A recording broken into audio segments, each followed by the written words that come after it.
Hey, what's up, guys? Welcome to our next session of the Youth Pastor Co Summit. Joining with me in this section is Grant Skeldon. Grant, why don't you tell us a little bit about yourself? What's up, fam? I'm from Dallas, Texas. I run an organization called Initiative Network, and just turned 30. And so for the last 6 years, I've been talking a lot about more the millennial generation. But yeah, I guess the two things I really am known to do is one, try to help pastors better reach, raise, or retain the next generation. And then second would be just have a huge heart for how to find, unite, and really develop young leaders. And how we do that is basically these awesome retreats for high caliber young Christian leaders. Right. And that's actually how I first came to get to know you a little bit or know who you were is so many myself and so many of my friends in ministry were invited to the Initiative Network retreat. And I was blown away at number one, how many young leaders you were bringing in. Yeah. And number two, the feedback that I was getting on how the event made them feel and the things that they got out of it and the relationships that they built. Yeah. And I really think that, this ministry that you're in is filling an interesting gap that maybe not many of us think about. Yeah. Whenever we come into ministry, we think, okay, we've got our students, we've got our leaders, we've got to serve our local church. But it's a great question of, well, actually, who's called to take care of us? And that's why I think your calling is so special. It's so important.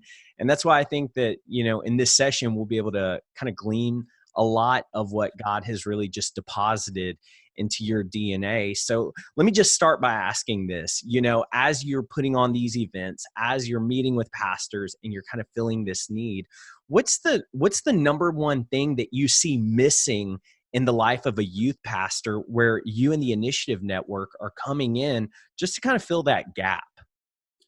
Yeah, for a youth pastor, I mean, we gather all types of diverse young. So we try to gather racially diverse leaders, of course, generationally diverse leaders, but special emphasis on young, under 40, and then denominationally diverse, but especially occupationally diverse. And so they could be professional athletes, they could be Olympic athletes, musicians, authors, artists, and some are pastors. They tend to be ones with a national platform of some sort that we invite to these retreats. And for the pastor, I mean, just like any other leader, is they often are shepherding someone, but no one gets to really shepherd them. Or Right. if so, it's very rarely. And so we like to create an environment where they can take their cape off. And we always say, be loved for who you are, not what you do. And so that's a big part of also just getting to be around others, leaders that get what it's like to lead, get what it's like to travel, get what it's like to lead a team and build a culture. And so just having an environment where you're not in charge, you don't have to be on, you can just chill out. It's not even you're taken out of your context. It's been very helpful to give a place to slow down and in some ways just kind of be a kid again. Yeah, man, that's awesome. Now, I know that from the conversations that you and I had, you kind of stumbled into this. Yeah. It's not like this is something you always wanted to do, but it actually came from a situation that happened in your life. So why don't you kind of share with us maybe what that situation was like and how you navigated out of it, because I'm sure that many of us might find ourselves in a similar situation. Yeah, because I know my hope is for especially these leaders is that we would kind of have a place to slow down, become more dependent. There's definitely a culture in a world, and I think the next generation feels that pressure even more so to go and change the world, go do something Right. great. Like even Gary Vee's get off your butt, stop complaining about the $6 coffees, and go do something. It's I was thinking, what is Gary Vee in the coronavirus right now doing? I was checking out I don't care if you're, he's get out there. Yeah. Or he's if you're stuck, you better be writing your book. You better be doing, it's just that world of hustle, grind. And a lot of our messaging right now to young leaders and those who are leading congregations of youth or churches is really learning how to fast, how to Right. pray, how to Sabbath. One thing we say a lot at Initiative is it is very easy to find passionate young people or passionate young pastors. Right. It is very hard to find prayerful young people and prayerful Yeah. young pastors. And we tend to hit a wall and then we pray. And so a quick story of how it led to that is back when I was like 20, probably 22, 23, I was leading an organization with one of my best friends, and we would help local churches do local mission projects in their community, probably about 5-10 minutes within their community. And basically, we worked with this church called the Village Church in Dallas. It's a pretty big one here. And Familiar. we were taking 500 youth. It was like one of those D Now weekends, or like that was, they call it Spin Weekend. It was like your big 3-day weekend, and they wanted to do a serve project with us. And so we had to find enough work in the local community for 500 kids to come out. And we had about 100 volunteers ourselves coming out. And it's really hard to find enough work. Like, you can't go, it's not serving at a homeless shelter. You got to like find neighbors that need help. And so we worked with the city. The city, actually, crazy thing is, connected us to an older man who lived in this neighborhood that was pretty in need. And this old man, his name was Alvin Turner. This dude was like a modern day George Bailey, like from It's a Wonderful Life. Like, everyone in his neighborhood knew him. He legit said, go and knock on the doors and tell them that you just come in my name, in Alvin's name. And they'll help you. They'll let you in. They'll listen. And he wasn't lying. I was like, who's this guy think he is? Hey, that'll preach. Yeah, dude, legit said, come in my name. Dude's a Christian. I'm like, kind of like what you're saying, right? It's like a quote, huh? Yeah, but we said it. We would knock on doors. They'd be like, hey, who is it? And we was like, hey, we're just friends with Alvin, and working with the church to just trying to help love our neighbors. And in a month or two, we're going to come out and bring hundreds of volunteers to help see your yard, could use some help. Or a lot of times it's like older families or people that had code enforcement on them. And long story short is, we got in all this work and all these projects. Like, I think it was about 60 plus projects. It was going to take 3 or 4 hours to do all the work. And it took all this planning. We're working with these 3 different pastors at the Village Church. It's 2 days before, and we're meeting at a Starbucks. And I'm like, again, 23 years old, and we're thinking, going through all the details, making sure, did we miss anything? What else do we need to do? And then someone realizes, y'all, we never planned transportation for all these kids from the church and the D Now weekend to like go serve these people. Yep. And my team was like, well, we thought, I mean, we thought you had buses, or like you have shuttle buses for all your services, all that. And they're like, it's a Saturday. We can't use it. We have service on Saturday. And we're just like, well, I mean, we don't got no money. And they said, well, we are over budget on this event already. And we were just like freaking out, trying to come up with all these strategies, like legit after about 30, 40 minutes of coming up with ideas. The best idea we had was, it was about 90 different cars. We had to get people volunteering to drive the kids. It was going to be like a nightmare of getting waivers, it's just all this crap. And what was so funny is, there was a dude next to us on his headphone. He had his headphones on, he was on his computer, and he kind of like took his headphone out after hearing us talk for a while. We didn't even notice he was there, really. And he just said, hey, can I say something to y'all real quick? And we're awkwardly like, yeah, I'm sure. And this dude says, hey, I know this is really random, but I'm sorry, I've been listening to your conversation. And he said, it's crazy, but I heard of what you guys are doing. You're trying to get all these kids to serve. It sounds like you have transportation issues. I actually own a bus company. I just moved here 2 weeks ago, and just let me know how many buses you need, and we'll cover it. It's fine. I'm a Christian as well. And one of the pastors of the village, he hit me on my chest. He said, see, Grant, I told you God has cattle on 1,000 hills. And I had never heard that verse before. I was like, what the heck does that even mean? And it makes sense now. Welcome to Texas. Okay. Yeah, exactly. I was a pretty new believer at the time. And so I was like, it was just crazy. I mean, it was like one of the biggest God moments of my entire life. Crazier than that is, the guy asked for the address of the church that we were going to go to. And the address, we're giving him the address. It's like Justin Road, something. And he's like, yo, is that the Village Church? And we're like, yeah. And he said, my wife literally just dragged me to go to that church this last Sunday. And we were like, dude, this is like the best first impression as a member ever, is to do this. And so long story somewhat short on that is I shared that on my Facebook. It was like the most shared thing I'd ever shared at that time of my life. And it really just hit me how much it was like non-believers saw that story of God just showing up in a huge way, in a unique way, in a very personal way. And even unbelievers, people that like made fun of me for becoming a Christian, loved, like they're like, yo, I gotta admit that's pretty crazy. Yeah. And it really hit me as like God could do that all the time.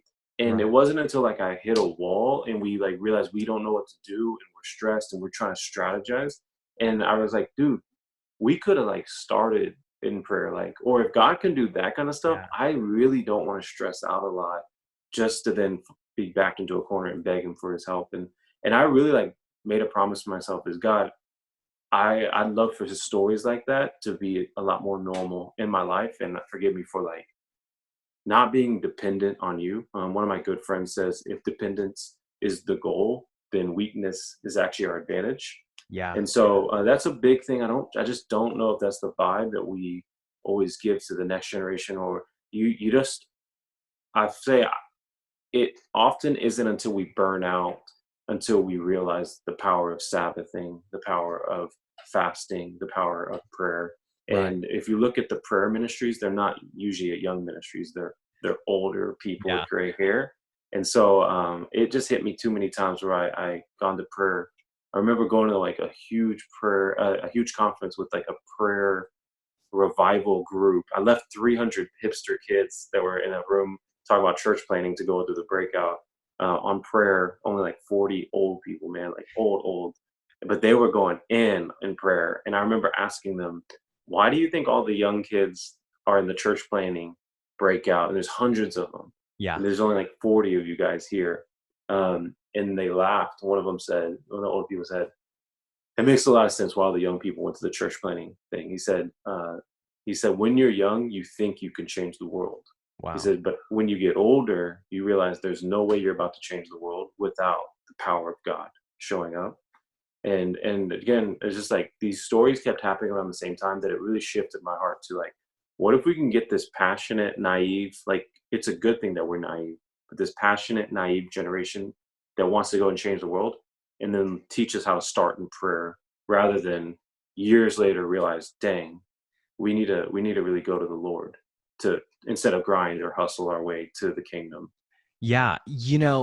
I feel like that's such a pertinent story for the ministry situation that we're all walking in right Yeah, now true that. because, COVID-19 comes up, church is canceled. We're like, how do we connect with our students? How are we going to make it with our budgets? How are we doing anything? And Yeah, as church staffers, we're scrambling and we're panicking. But I think that, kind of in that same tone of how, you were sitting there in the Starbucks, or maybe I just imagine you were in a we Starbucks. were, we were. Okay. Of course, Okay. that's where coffee is served. Yeah. So you're in the Starbucks and you're in that same small scale panic of what are we going to do? And God comes through with a divine answer to a question that you guys have. And I feel like that's where we're at right now, is that God has divine answers and divine solutions to these problems that we're facing. And it's amazing that there's not just one answer. You know what I mean? Yeah, What works for one person isn't going to work for another, or what works in the context of one ministry won't work for another. Like probably many people won't listen to this story and they're randomly at a Starbucks, because you can't legally be at a Starbucks right now unless you're takeout. yeah, But something else is going to happen. Someone's going to come through, and man, I just think that that's a good injection of just hope and encouragement that God wants to partner with us, yeah, that yeah, God has divine answers, God has divine solutions. And you're right. We need to be a generation that, in our naivety of thinking, if that's even a word, of thinking we're going to change the world, of we need to ask God, hey, how are we going to change the world? How are we going to partner together to change the world?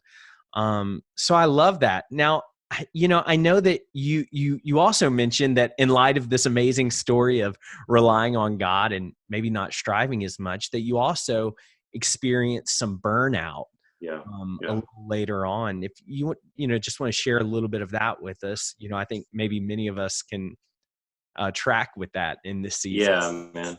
So I this was I just turned 30, like I said, but when I was 28 was the first time I kind of had hit just hit burnout in a big way. I was traveling a lot, I was speaking a lot, I was going and just doing all these things. And my philosophy of life has always been, especially as a young single, is if you have what your greatest commodity you have, in my opinion, as a young single, is free time.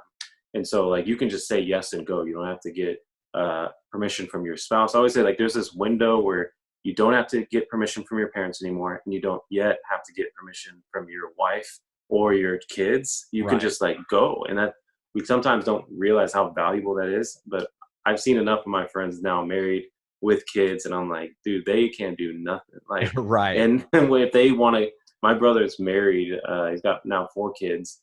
Just getting in the car to go to like Chipotle takes so much work. Not even get there. And then he's like, Grant, it costs like 6 times more than it costs if you go to Chipotle. And I'm like, dang, this is why old people cook. Is like you get to stay home and you don't have to get all the kids in the car, and it doesn't cost as much. And this Right. is it. Like all that Now to we're say, all learning to cook now, being quarantined. we're still going. My roommates just went to Chipotle. Dude, we ain't making it. Millennials are not making it. This is the worst situation. Dude, my close friend just my roommate came back. He's like, Grant, I asked everyone like when they go, I was like, what do you want at the store? I was like, pizza, hot pockets, pizza rolls, like Something you can frozen food. microwave, maybe. Yeah, exactly, all that kind of stuff. He got me a gluten-free pizza. He said that was all that was left. I said, there's no way in the world that's what I want. Like Thank you, you Amy. gluten. Yeah, but okay, the story about burnout. What happened was, dude, it's crazy is I was saying it wasn't like I was burnt out doing bad things. I was burning out doing God things and burning Right. out doing things for him. Like I thought I have this. My theory was always if you have the time, do it, because you won't have this much time once you get married or later in life. So to really like make it happen. And basically what happened was then I started dating someone, and even trying to balance dating and traveling and my staff, and just way too much. And I was a really poor communicator, and it really hit a rock where um, I would be bad at also communicating with my team and with my girlfriend. When I was gone, I was very like all there or Right. all here. And I remember one time and just even communicating, hey, this is where I'm going to be in the next month, 2, 3. And it was like a week when my girlfriend was like, hey, I'm thinking about us doing this week, blah, blah, blah. And I'm looking at my calendar to look at the next week. And it hits, I see, dang. I'm like, babe, I got to tell you something. I don't know how I missed this. I really don't. But I'm like, babe, I'm going to be in Brazil this week, actually, for like 7 days. Brazil. Yeah. And my girlfriend at the time was like, she didn't do it immediately, but later that night we broke up. And she's just like, yo, I can't do this. Like, you are not taking care of yourself. Like, this is not, she's like, everyone sees it online. Maybe it looks good, but like, and in all reality is like my room, and I'll share the picture if you can show it on there. It's like, my room was a mess. And I remember after the breakup, really slowing down after the Brazil trip and coming back to my house and being like, this room is a picture of crying my heart right now. Where I'm just Right. like, going in, getting packing, put it in the bag, put it in. I don't even have enough time to clean my room because the last thing I want to do after being gone from one trip to the next trip to the next trip is clean my room. But this isn't sustainable. And I got a lot of great counsel, a lot of great advice. I was very, by the grace of God, able to win the girl back. Thank And so one of the huge books I couldn't more highly recommend, I think it's one of the best books I've read in the last 10 years, is I read a book called Emotionally Healthy Leader. Yeah. And he just talks about how, yeah, we just don't prioritize Sabbathing. We don't prioritize resting. We almost like, it's so hard for us to make that happen. And it's just now become a staple thing. And a lot of times it's just, you don't hear other people talking about Sabbathing. You don't hear others prioritizing it. We almost brag about grinding and hustling, like I said. And Right. so I really shifted my priorities, and that's really changed how I do that whole thing. Also, dude, I want to show y'all this because I know the kind of time's about to run out. Is I think having a space, he talks about having like a desert place. Like even I have a like a freaking little war room deal Come situation here. on. Yeah, yeah, it's like the old school Catholic deal. You got the Yeah. city right there on the side, but having a space, if you can, I mean, is crazy helpful as well. I think in just having a like when I go into that room, I know that's kind of like there's only one purpose in that room, and just having a rhythm has been Right. really helpful in God knowing like, hey, I'm going in here. My body is used to this is a place where I meet with God. This is a place where I pray big prayers for people I know, for the city, for other pastors in the city. Yeah. Well, Grant, I just want to thank you for that. Thank you for sharing those stories, sharing a little bit of your life with us. I think that the things that you have navigated and the way you've come out the other side have certainly given you so much value to add to others. And so I'm walking away from this session and I'm thinking, yeah, I need to be asking God for these divine solutions to these seemingly heavy problems. Also, fasting. That's something we don't talk about a lot, Yeah, but you mentioned it, and I think that it's really important because in times of my life, I've seen that be so valuable in my intimacy with God. And then the last thing is Sabbathing. I mean, you're saying it, I feel guilty. Like my face probably made one of those weird twitch motions whenever you said it. Because it's very anti Gary V, very anti grind yeah, hustle and grind yeah, culture, but it's important. And so I just want to thank you for giving us those reminders and for encouraging us in those ways. And Grant, do you have any last thing you want to say before we end this session? yeah, man. Just thank you for what you do. Thank you for all you pastors that are watching. I would say again, God can do in 2 seconds more than you can do in 2 years. And I know everyone listening to this desperately daily is praying for a revival in their city, in their youth group, in the schools that these kids go to school to. And there's not ever you're not gonna ever read about a historic revival without seeing fasting, without Right. seeing prayer, without seeing that birth into mass evangelism, without seeing unity of other churches in the city, that we would elevate God's name, even if our name doesn't elevate with it. That this idea of like it's all for Him, it's all for the city, and so just want to encourage you again in the idea that sometimes that means the most spiritual thing you can do is take a nap, and that's okay. That's not bad. That's actually maybe one of the most spiritual things you can do is giving permission to just take a nap. I think God is going to do a lot while you sleep, and that's great. I love it. It's relieving to see how much more He does in our rest. Well, Grant, thank you so much. We appreciate you. Yeah, man. Thank you, Daniel.